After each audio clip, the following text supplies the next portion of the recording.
Welcome to स्वयं classes. मैं Sudhir Bhardwaj. Class 10th में जो हम चैप्टर 3 शुरू किए हैं, दो चर वाले रैखिक समीकरण युग्म, उसमें एक लेक्चर हुआ है। आज लेक्चर नंबर 2 है, यानी कि आज जो है V2 यानी कि दूसरा वीडियो है इसका। इसमें हमने पिछले लेक्चर में बताया, ध्यान दें, क्लास 10th के जो जितने भी सारे बच्चे हैं जो हिंदी मीडियम के किसी भी बोर्ड से आप बिलोंग करते हैं, तो आपको स्वयं क्लासेस हमेशा जो है लाभदायक होगा। आपको हमेशा हेल्प मिलेगी इस चैनल से, ठीक है।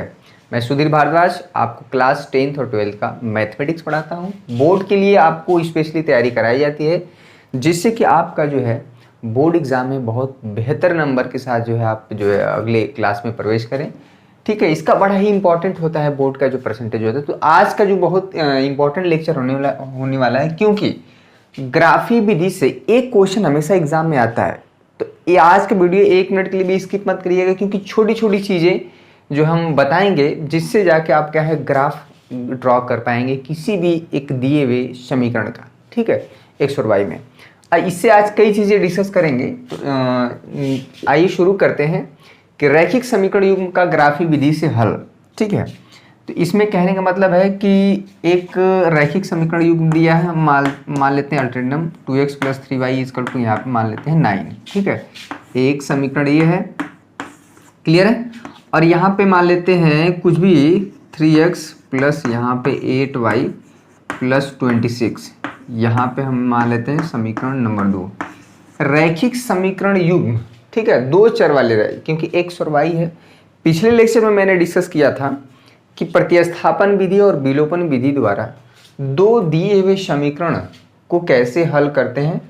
x और y का मान ऐसा निकालना जिससे कि समीकरण 1 को भी वो संतुष्ट करे और साथ में समीकरण 2 को भी संतुष्ट करे। वही x और y का क्या होता है मान, वही दोनों समीकरण का क्या होता है हल होता है, सॉल्यूशन होता है। वीडियो 1 मिनट हम देख लें, क्लियर आ रहा है कि नहीं? ठीक है, बिल्कुल सही है। तो चलिए, वो दो तरीका था, लेकिन हमारे पास एक तीसरा तरीका है ग्राफ। आपको एग्जाम में हमेशा पूछा जाता है और ग्राफ पेपर भी मिलता है सॉल्व करने के लिए, ठीक है। तो सबसे पहले ग्राफ ड्रॉ करने से पहले आप इस समीकरण को सॉल्व कर सकते हैं। आपके पास दो तरीका है, प्रतिस्थापन विधि और विलोपन विधि। लेकिन ग्राफ द्वारा कैसे सॉल्व किया जाएगा इन दोनों ही समीकरण को, ठीक है। सबसे पहली बात कि आप 3 चीज़ सीख लीजिए। केस नंबर 1 इसमें कि जब ग्राफ ड्रॉ करेंगे केस फर्स्ट, तो दो चीज़ हो सकता है कि जो पहले वाली स्ट्रेट लाइन है, दूसरी वाली स्ट्रेट लाइन है, दोनों हो सकता है कि दोनों लाइन क्या है करें, इंटरसेक्ट करें। इस तरह से ये लाइन मान लीजिए L1 है और ये लाइन क्या है L2 है। जब दोनों लाइन एक दूसरे को प्रच्छेद करती हैं, कट करती हैं, तो हमारा अद्वितीय हल मिलता है, यूनिक सॉल्यूशन मिलता है। यानी ये जो पॉइंट ऑफ इंटरसेक्शन है, प्रच्छेद बिंदु है, वहाँ पे x और y का ऐसा मान होगा जो समीकरण 1 को भी संतुष्ट करे और समीकरण नंबर 2 को भी संतुष्ट करे। तो इस केस में जब हम ये बात की बात है, अभी ग्राफ जब ड्रॉ करेंगे तो ऐसा आता है, 3 चीज़ बनेगा, या तो प्रच्छेद करेगी दोनों रेखाएं, ठीक है। तो इसमें क्या होता है, यूनिक सॉल्यूशन मिलता है और द्वितीय हल मिलता है, यानी कि दूसरा कोई हल नहीं मिलता है, सिर्फ और सिर्फ x और y का और द्वितीय हल, ठीक है। इसको जान लीजिए, बहुत इंपॉर्टेंट है, यूनिक सॉल्यूशन, ठीक है, यूनिक सॉल्यूशन, ठीक है। चलिए, जब ग्राफ ड्रॉ करेंगे तो ऐसा भी कभी कभी हो जाता है। केस नंबर सेकेंड होता है कि जब हम ग्राफ ड्रॉ करते हैं दोनों ही स्ट्रेट लाइन, देखिए स्ट्रेट लाइन का ग्राफ है, ये एक सरल रेखा का ग्राफ है, वो हम ड्रॉ करना अभी सिखा रहे हैं। अभी हम बता दे रहे हैं कि जब ग्राफ हम बनाएंगे, खींचेंगे, तो क्या क्या केस हो सकता है, क्या क्या संभावना है ग्राफ बनने की। तो कभी कभी क्या होता है कि दोनों ही जो ग्राफ ड्रॉ करते हैं, तो वो दोनों जो लाइन है, ठीक ना, वो समांतर हो जाती है। यानी कि जो लाइन L1 है और जो लाइन L2 है, यानी कि पहले वाले समीकरण का जो ये है, ये जो पहला वाला समीकरण है उसका ग्राफ है, और जो दूसरा वाला समीकरण है इसका ग्राफ है। यानी कि जब L1 लाइन L2 के समांतर हो, ये जो सिंबल है, दो खड़ी लाइन इस समांतर यानी कि पैरेलल का सिंबल है। तो इस केस में जब दोनों रेखाएं या दोनों जो समीकरण का जो हमारा ग्राफ ड्रॉ करने पे अगर दोनों रेखाएं कट नहीं करती हैं, प्रच्छेद नहीं करती हैं, तो कोई भी सॉल्यूशन नहीं मिलता है, ठीक है। यानी एक्स और वाई का ऐसा कोई मान हमें नहीं मिलेगा जो कि समीकरण 1 को भी संतुष्ट करे एज वेल एज समीकरण नंबर 2 को भी संतुष्ट करे। तो समीकरण को हल करने का हमेशा मतलब यही होता है कि हमेशा एक्स और वाई का मान ऐसा निकालिए जो दोनों को संतुष्ट करे, वही समीकरण का हल होता है। क्लियर है? तो ये संभावना है। केस नंबर 3 हो सकता है, केस नंबर 3 एक और भी हो सकता है।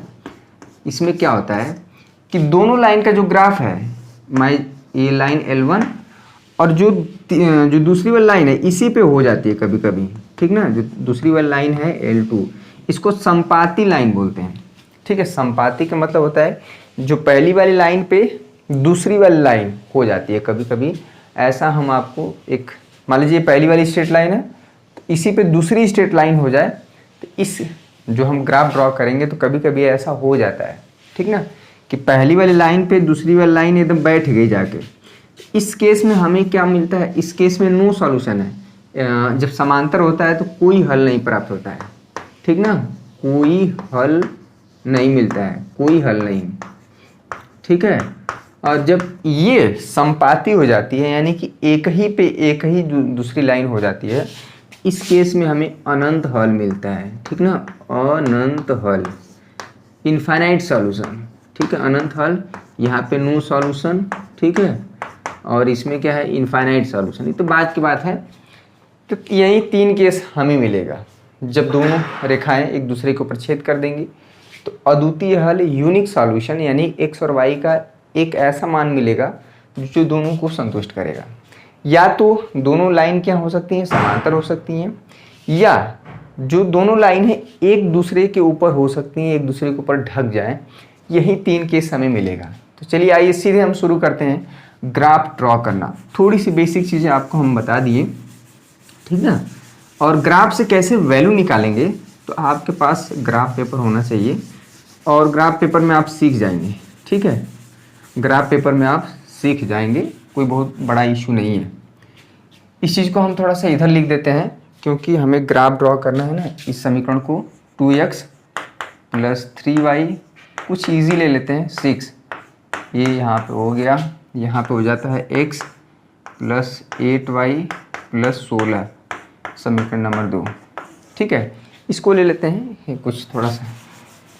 चलिए एक एक चीज़ें इतना आसान वे में, इससे आसान तरीका से आपको कोई नहीं समझा सकता। बेसिक से, जो मैथमेटिक्स में बहुत ज़रूरी होता है कि आप बेसिक से कोई चीज़ सीखें, ठीक है। सीधे हम ग्राफ ड्रॉ कर देंगे, नहीं समझाएंगे चीज़ें तो बाद में परेशान होंगे कि क्या हो रहा है। तो समीकरण नंबर 1 का हम ग्राफ ड्रॉ करेंगे, ठीक है।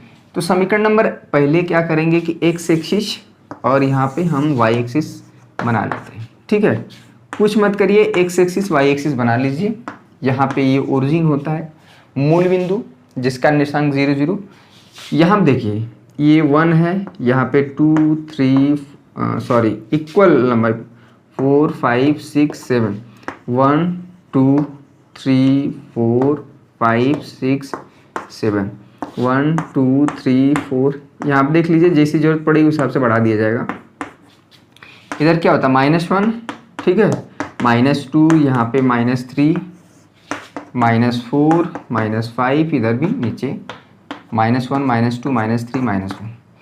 एक्स एक्सिस के जो ओरिजिन से जो दाएं साइड है पॉजिटिव, इधर नेगेटिव, ऊपर पॉजिटिव नीचे नेगेटिव, ठीक है। जो सबसे पहला जो समीकरण है 2x + 3y = 6, इसका ग्राफ ड्रॉ करने के लिए एक हम डब्बा बनाते हैं। इसमें हम केस नंबर 1 दे देते हैं, ठीक ना। केस नंबर 1 का मतलब है इसमें हम कुछ नहीं करते हैं। यहाँ पे ये एक्स एक्सिस बना लीजिए, यहाँ पे वाई एक्सिस। देखिए इसमें क्या करेंगे कि सबसे पहले जब आप एक्स एक्सिस पे होते हैं, ठीक है, जब आप एक्स एक्सिस पे होते हैं तो उस केस में वाई कोऑर्डिनेट 0 होता है। यानी कि आप कहीं पे भी एक्स एक्सिस पे रहेंगे तो हमेशा वाई का जो मान होगा वाई कोऑर्डिनेट 0 होता है। भुज और कोटि, अगर आप कक्षा 9 में पढ़े होंगे तो भुज होता है कि एक्स एक्सिस पे चली हुई दूरी, और कोटि होता है कि वाई एक्सिस पे कितना डिस्टेंस चले, ठीक है। तो इसमें क्या करते हैं कि समीकरण 1 में एक y का मान 0 कर देते हैं, ठीक है। y का मान यहाँ पे 0 करेंगे समीकरण 1 में रख के, तो y का मान 0 करेंगे तो 3 इंटू वाई, यहाँ पे सॉल्व कर लीजिए, 2x, यहाँ पे 3 इंटू 0 इक्वल टू 6, यहाँ पे हो जाएगा 2x इक्वल टू 6, हर बार सॉल्व नहीं करेंगे, x की वैल्यू हो गई 3। तो जब यहाँ पे y इक्वल टू 0 के करस्पॉन्डिंग x का जो मान है 3 है, यानी कि ये जो एक बिंदु हुआ 3,0, 3,0 कहाँ पे होगा, यहाँ पे होगा। ये हो गया हमारा पॉइंट 3,0, ठीक है। चलिए x एक्सिस पे एक पॉइंट मिल गया। अब हम y एक्सिस पे एक पॉइंट ढूंढेंगे, क्योंकि अगर हमें स्ट्रेट लाइन का ग्राफ ड्रॉ करना है, एक सरल रेखा का ग्राफ ड्रॉ करना है, तो हमें 2 पॉइंट मिल जाए, तो 2 पॉइंट मिलने से क्या होती है, हमेशा एक स्ट्रेट लाइन बनती है। अगर आपको 2 पॉइंट मिल जाए तो आप एक पॉइंट यहाँ पे, एक पॉइंट यहाँ पे तुरंत मिला देंगे तो क्या हो जाएगी, एक सरल रेखा का समीकरण हो जाएगा, स्ट्रेट लाइन का ग्राफ हो जाएगा। अब देखिए, अब इसमें क्या करेंगे कि y एक्सिस पे जब आप होते हैं तो x कोऑर्डिनेट 0 होता है, तो इस बार x का मान इसी समीकरण 1 में, अभी समीकरण 2 का काम नहीं हो रहा है, इसमें x का मान 0 रखेंगे, ठीक है। इसमें x का मान 0 रखेंगे तो यहाँ पे हो जाएगा 3y equal to 6, y equal to 2 आ जाएगा, ठीक है।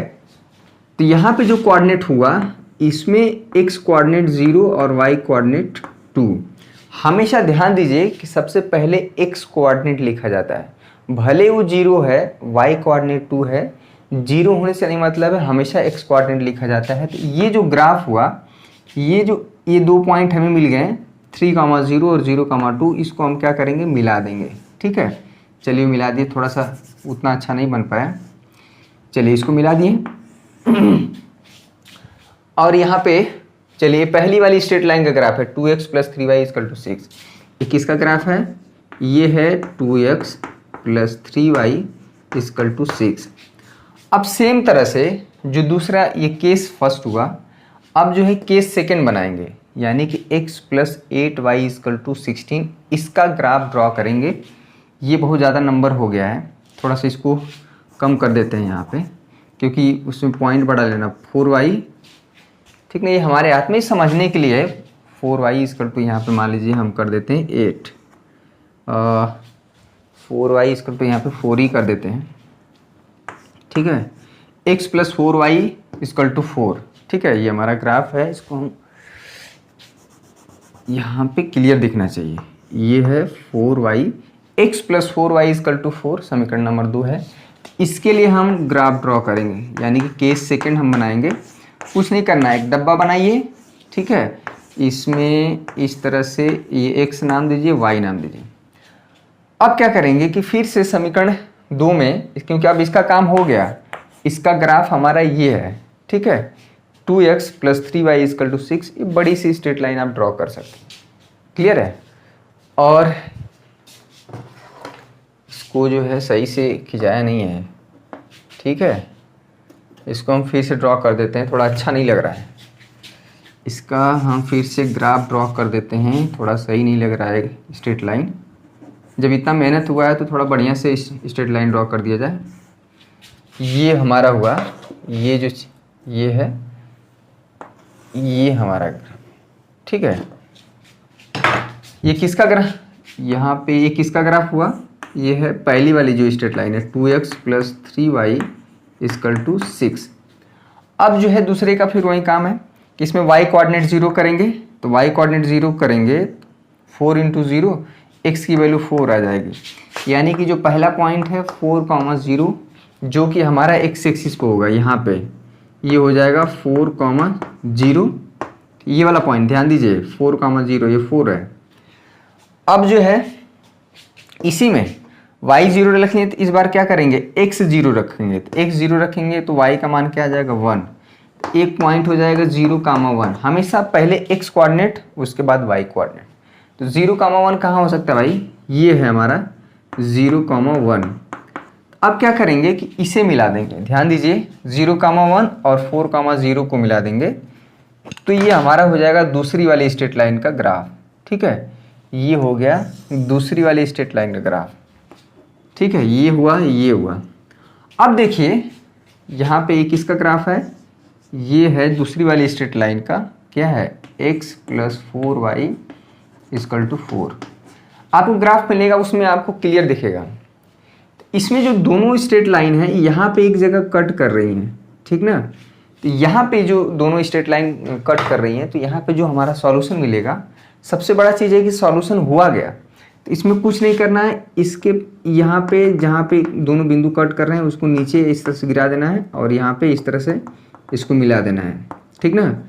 यहाँ पे आपके ग्राफ में एक पॉइंट मिला, यहाँ पे मिलेगा कुछ न कुछ, जैसे 2 पॉइंट, क्योंकि आपका जो ग्राफ होता है 1 से 10, यहाँ पे 1, इसमें 0 से 1 है, तो इसमें छोटा छोटा खाना होता है, एक बड़ा खाने में 10 छोटे छोटे खाने होते हैं।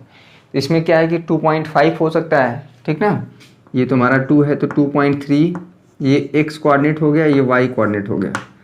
इसका जो सॉल्यूशन होगा लगभग जो है 2.4, यहाँ पे जो है लगभग 0.5 से अबव है, यानी कि 0.6, क्योंकि ये पूरा 1 भी नहीं, 1 हमारा यहाँ, तो 1 से थोड़ा सा नीचे है। मतलब जहाँ पे प्रच्छेद बिंदु है वहीं पे हमें क्या करना है, एक्स एक्सिस पे एक लाइन ड्रॉ कर देना है परपेंडिकुलर, और वाई एक्सिस पे भी परपेंडिकुलर ड्रॉ कर देना है। तो जहाँ पे गिरेगा ये एक्स एक्सिस का मान हो जाएगा और ये क्या हो जाएगा, वाई कोऑर्डिनेट हो जाएगा, वही हमारा सॉल्यूशन हो जाएगा, ठीक ना। तो सबसे बड़ी चीज़ है कि आपके पास ग्राफ पेपर होना चाहिए, ठीक है। ग्राफ जब रहेगा ना तब आपको क्लियर होगा कि इसमें 2 और 3 के बीच में जो छोटे छोटे खाने, इसमें बीच में जाएगा तो 2.5 हो जाएगा, 2.6 होगा, 2.7 होगा, 2.8 होगा, 2.9, तब जाके 3 हो जाएगा, फिर 3.1, 3.2, 3. इस तरह से होता है, यानी कि एक बड़ा खाने में 10 छोटे छोटे खाने होते हैं, ठीक है। ये पूरा का पूरा खेल जो है ग्राफ पेपर का है। तो इस तरह से जो है इसका सॉल्यूशन निकाला जाता है। इस केस में क्या होगा कि दोनों जो स्ट्रेट लाइन हैं, दोनों सरल रेखाएं एक दूसरे को एक जगह पे कट कर रही हैं, तो यहाँ पे अद्वितीय हल मिलेगा, यूनिक सॉल्यूशन मिलेगा। देखिए सॉल्यूशन में क्या होता है, बड़ा हम बार बार बोल रहे हैं, मान लीजिए 2 दोस्त हैं, ठीक ना। ये एक तरह से कह सकते हैं कि 2 दोस्तों की कहानी है, चाहे वो लड़कियों में फ्रेंडशिप हो चाहे लड़कों में, दोनों के केस में होता है कि दोनों की दोस्ती तभी अच्छी मानी जाती है जब दोनों एक दूसरे की बातों से संतुष्ट होते हैं। कोई चीज़ बहस हो रहा है, कोई चीज़ पसंद ना पसंद, खाने पीना रहने, हर चीज़ जो है बड़ा कॉमन मिलता है। क्या होता है कि बहुत लोगों की सोने की जो आदत है, पहले सोते हैं और पहले जग जाते हैं, लेकिन बहुत बच्चे ऐसे हैं जो बहुत रात में सोते हैं और देर तक उठते हैं, ठीक है। उस केस में भी बॉन्डिंग जो है थोड़ा ब्रेक होता है। जैसे कि हर चीज़ जो है कॉमन होना चाहिए, यानी कि जो समीकरण 1 है, जो पहला वाला व्यक्ति है, समीकरण 2 से भी संतुष्ट होना चाहिए, और समीकरण नंबर 2 जो है समीकरण 1 से भी संतुष्ट होना चाहिए। इसको हम बतौर फ्रेंडशिप की तरह ट्रीट कर सकते हैं। तो अगर दोनों दोस्त या 2 लड़के हैं, चाहे 2 लड़कियां हैं, चाहे कोई भी, अगर दोनों के एक दूसरे की बातों से सहमत होते हैं तो उनकी बॉन्डिंग है, यानी कि वो एक दूसरे से संतुष्ट होते हैं, उनका जो रिलेशन है, जो दोस्ती है, जो फ्रेंडशिप है, काफ़ी दिन तक रहती है, ठीक ना। अदरवाइज उनके बीच में ज़रूर जो है झगड़ा होने का चांसेस रहता है। एक हम किस्सा बताते हैं आपको कि जब मैं BHU में पढ़ रहा था, उसमें BSc जो है हमारा 2012 से 15 के बीच में हुआ है BHU से, ठीक है। BHU से यहाँ पे, ठीक है। तो वहाँ पे हमारे एक मित्र हैं देशदीपक जोशी, जो इलाहाबाद, देशदीपक जोशी जो इलाहाबाद इनका घर है। तो पूरे हॉस्टल में उस समय हम लोग जो है सबसे पहले रामकृष्ण हॉस्टल में रहते थे, रामाकृष्ण हॉस्टल, ठीक ना। आप जब भी कभी BHU में अभी आएंगे तो इसमें रामाकृष्ण हॉस्टल है। तो पूरे हॉस्टल में क्या होता था कि बच्चे जो है बहुत देर तक जगते थे, लगभग 2-3, ठीक ना। हम लोग का जो क्या आदत था कि हम लोग का जो लॉबी था, जो हम लोग का हॉस्टल है, वो 4 हिस्सों में बटा था, ABCD, ठीक ना। तो हमको लॉबी जो है सेम था। तो उनकी जो जगने की आदत थी देशदीपक जोशी की, वो जो है लगभग 5 से 4 के बीच में जग जाते थे, 4 से 5 के बीच। और उस बीच में जो सारे जो रेगुलर के काम है करके, नहा धो के, पूजा पाठ करके, उसी बीच में हम भी जग जाते थे, ठीक ना। तो पूरा हॉस्टल जहाँ अभी सोने की तैयारी कर रहा है, उस केस में हम लोग जग जाते थे। तो वहाँ से जो है देश दीपक जोशी और हमारे बीच में एक बॉन्डिंग हुई कि हम लोग जो है दोनों लोग एक ही विचारधारा के हुए। तो आज तक भी हम लोग की दोस्ती बरकरार है, बातचीत होती रहती है, ठीक ना। हम दोनों लोग एक दूसरे की बातों से काफ़ी संतुष्ट होते हैं, ठीक है। हम लोग की विचारधारा, हम लोग के जो तालमेल है, उठने बैठने रहने खाने पीने बहुत चीज़ें सिमिलर होती हैं। तो इसलिए हम लोग की बॉन्डिंग क्या है अभी तक बनी है। तो कहने का मतलब जो है गणित का हमारे जीवन पे भी काफ़ी जो है इम्पैक्ट रहता है। बहुत चीज़ें जब भी हम सॉल्यूशन ढूंढें तो इसका मतलब होता है कि वो संतुष्ट करना चाहिए। क्लियर है। ऐसे ही बीएचयू से जुड़ी छोटी छोटी बातों को हम जिक्र करते रहेंगे जिससे आपका जो है इंटरेस्ट बना रहे। बहुत सी कहानियाँ हैं जो हमारे जीवन में घटित हुई ड्यूरिंग जो है बीएचयू में पढ़ते हुए। एमएससी भी हम वहीं से किए हैं, तो बहुत सारी ऐसी घटनाएं हम बताएंगे कि कभी कभी जो है एक आध विषय में पास होने में पूरा जोर लग जाता था, कैसे पूरा बैच का बैच साफ हो जाता था, इस पे भी हम डिस्कस करेंगे। लेकिन चलिए आइए कुछ क्वेश्चन करते हैं कि एग्जाम्पल ही है x minus 2y equal to 0। हमें ग्राफ द्वारा हल करना है। इसको मिटा देते हैं, इसको हम मिटा देते हैं, ठीक है। आइए 3 तरह के सवालों को हल करते हैं, ग्राफ द्वारा हम सॉल्व करेंगे। जो ये एग्जाम्पल है ये एग्जाम्पल नंबर जो है यहाँ पे example number 1 page number 45, example number 1 page number 45, ठीक ना, पेज नंबर 45। ये क्वेश्चन है, यहाँ पे है x minus 2y equal to 0, x minus 2y equal to 0, ये हमारा पहला समीकरण है, ठीक है। और जो दूसरा समीकरण है हमारा 3x plus 4y, 3x plus 4y equal to 20, यहाँ पे हो गया समीकरण नंबर 2। देखिए हालांकि आपके पास क्वेश्चन में इसको सॉल्व करने के लिए तो आपके पास 2 तरीका है, प्रतिस्थापन विधि और विलोपन विधि, ठीक है, सब्स्टिट्यूशन मेथड और एलिमिनेशन मेथड।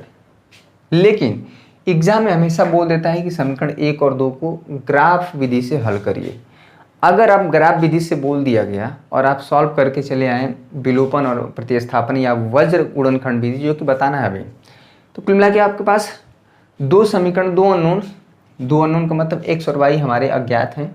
ज्ञात करने का आपके पास 4 तरीका हो गया, जिसमें कि 2 तरीका पहले बता दिए हैं, तीसरा तरीका आप सीख रहे हैं और चौथा है वज्र गुणनखंड विधि, क्रॉस मल्टीप्लिकेशन मेथड, ठीक है। तो ये चारों तरीका हम सिखा देंगे, उसके बाद जो है प्रश्नावली को हम धीरे धीरे सॉल्व करते जाएंगे, ठीक है। 1 मिनट इसको, हाँ, तो इसमें करना क्या है, फिर से वही काम, x axis y axis draw कर लेते हैं। ये तो हमें करना ही पड़ेगा, ठीक है। x axis y axis draw कर लेते हैं, ये x एक्सिस हो गया, ये हमारा y एक्सिस हुआ। इस पे पॉइंट कर लीजिए 1 2 3 4, ये चीज़ आपको ग्राफ में मिल जाएगा 6, यहाँ पे 7, 1 2 3 4 5, जरूरत पड़ी बढ़ा दिया जाएगा 1 2 3 4 5, इधर माइनस होगा -1 -2 -3 -4, ठीक है, -1 -2 -3 -4 -5, क्लियर है। ये हमारा ओरिजिन हुआ जिसका निर्देशांक 0 0 होता है, ठीक है। तो सबसे पहले कुछ नहीं करना है, केस नंबर 1 बहुत आसान है, अगर आप प्रैक्टिस कर लिए ना तो सबसे आसान है। एक डब्बा बना लीजिए, क्या करना है, ये है x एक्सिस y, x और y। अभी केस नंबर 1 का मतलब है कि समीकरण 1 का यानी कि इसका हम ग्राफ ड्रॉ कर रहे हैं, तो इसमें क्या करना है, इसमें y 0 रख दीजिए। y 0 रखेंगे तो x का मान क्या आएगा 0, यानी कि जो पहला बिंदु है वो 0,0 यहीं से शुरू होगा, ओरिजिन से 0,0, ठीक ना। ओरिजिन का जो निर्देशांक है वो 0,0 होता है, ठीक है। अब इसमें क्या करेंगे कि इसमें जो सबसे बड़ी समस्या है कि इसमें जैसे y, 1 minute, x minus 2y equal to 0, अच्छा ये जो है एक ग्राफ जो ड्रॉ करेंगे, यहाँ पे इस तरह से ग्राफ जाता है इससे, ठीक ना, ये सीधे इस तरह से जाता है। 1 मिनट, इसको थोड़ा सा आपको चेंज करना पड़ेगा, इसको चेंज कर दीजिए, आपको थोड़ा डिफिकल्ट वाला मिल गया। पहले समझ लीजिए, उसके बाद बताएंगे इसका। हालांकि ग्राफ ड्रॉ किया जा सकता है, ओरिजिन से इस तरह से जाता है सीधे, ठीक ना। वो भी 4 कर दीजिए यहाँ पे, x y 0 किए तो x का मान 4 आएगा, ठीक ना, x का मान 4 आएगा। तो यानी कि पहला जो पॉइंट मिला हमें 4,0 यहाँ पे मिल गया 4,0, ठीक है। अब जो है इसमें समीकरण 1 में ही, समीकरण 2 में भी कुछ मत करिए, समीकरण 1 में इस बार जो है x 0 करेंगे तो y जो मिलेगा 0 - 2y = 4। तो जो y मिलेगा वो -2, ठीक है, y जो मिल गया, तो x 0 करने पे जो उसके करस्पॉन्डिंग जो y मिला है वो -2 मिला है। तो भैया जो है ये जो पॉइंट हुआ 0, -2, 0, -2 x एक्सिस पे होगा, ये -1 -2, तो ये जो हो जाएगा 0, -2, ठीक ना, ये -1 ये -2। x कोऑर्डिनेट 0 है, y कोऑर्डिनेट -2 है।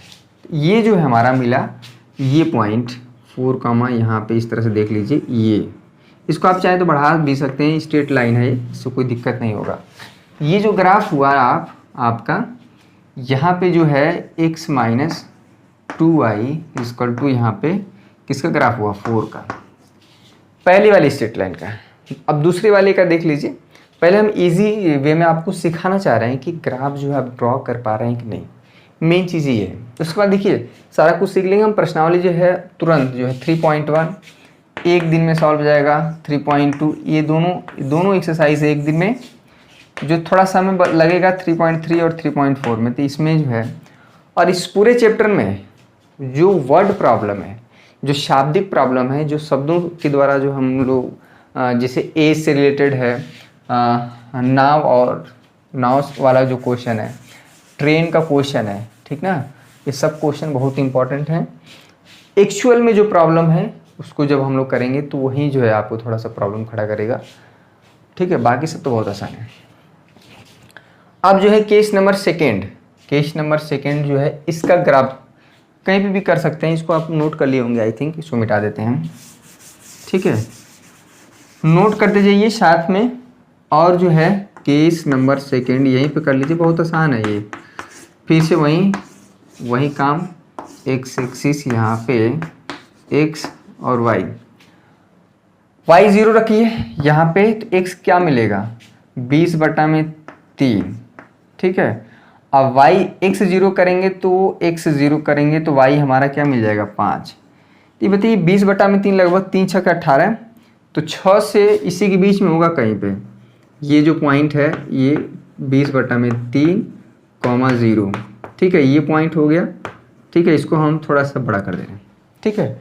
और अगला जो पॉइंट है ये हमें मिला 20/3, 0, यहाँ पे हो गया 0,5, 0,5 यहाँ पे होगा। ये हम बार बार बोल रहे हैं कि जो पॉइंट है जो इसको रिप्रेजेंट करते हैं, आपको कक्षा 9 में निर्देशांक ज्यामिति में आपको बताया गया, ठीक ना, 0,5 x एक्सिस पे चला हुआ डिस्टेंस 0, यानी कि 0 का मतलब है कि आप y एक्सिस पे हैं। अगर x कोऑर्डिनेट 0 है तो यानी कि आप y एक्सिस पे हैं, अगर y कोऑर्डिनेट 0 है तो इसका मतलब आप x एक्सिस पे हैं, ना ऊपर ना नीचे, ठीक है। तो ये हो जाएगा पॉइंट 0,5, ठीक है। तो इसको आप क्या करेंगे, इसको ऐसे मिला दिए, ठीक है। एक इसका ग्राफ हो गया 3x + 4y = 20। अब देखिए दोनों जो लाइन है यहाँ पे L1 का मतलब लाइन L1 और यहाँ पे क्या है L2, दोनों लाइन जो है यहाँ पे कट कर रही है, ये जो है।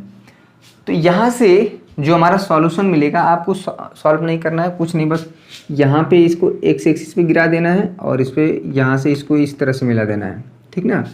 इसका जो सॉल्यूशन दिख रहा है एक्चुअली में आप जब ड्रॉ करेंगे एग्जैक्ट आपके ग्राफ में मिलेगा, ठीक ना। तो यहाँ पे लगभग ऐसा लग रहा है कि 5.2, यानी कि जो x का मान है वो 5.2 या 3 के पास में है, और जो y है लगभग 1 के पास आ रहा है, y = 1, ठीक है, y। तो ये हमारा सॉल्यूशन हो जाएगा। जैसे आप टप से ग्राफ गिराएंगे, यहाँ से गिराएंगे x एक्सिस पे और y एक्सिस पे परपेंडिकुलर यानी कि लंबवत ड्रॉ करेंगे, तो आपको तुरंत x और y का मान मिल जाएगा, ठीक है। तो ये आपका जो है ग्राफ ड्रॉ करने का तरीका है। सबसे पहले आप समीकरण 1 पे फोकस करेंगे, उसके बाद समीकरण नंबर 2 पे। कोऑर्डिनेट ज्योमेट्री का थोड़ा सा कॉन्सेप्ट है,